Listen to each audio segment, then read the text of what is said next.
Ada masalah cakap dengan aku.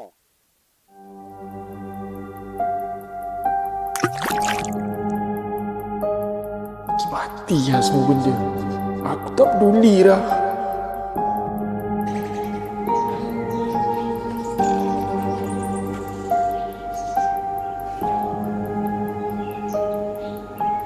Okey, tak apa Mira. Kita orang pergi cari dia sekarang. Alright. Okey, jom kita pergi cari sana.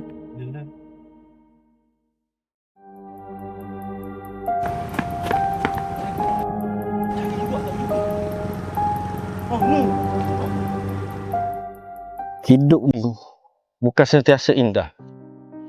Bila Allah bagi senang ataupun susah, itu semua adalah ujian dari dia. Dia nak tengok sekuat mana sabar hamba-hambanya. Waktu senang, janganlah terlalu mendongok ke langit.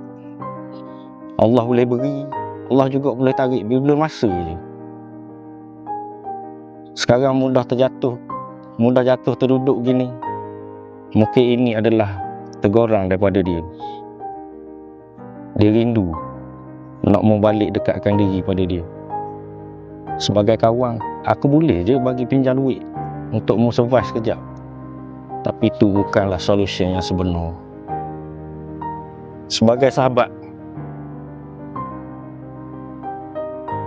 aku akan bagi jalan dan juga panduan untuk mu bangun balik, bina hidupmu dan juga bisnesmu.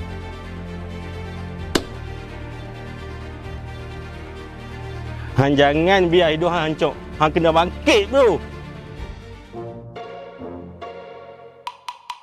Oi! Korang buat apa kat sini? Dah gelap dah ni. Dah sik dah tutup. Dah. Balik.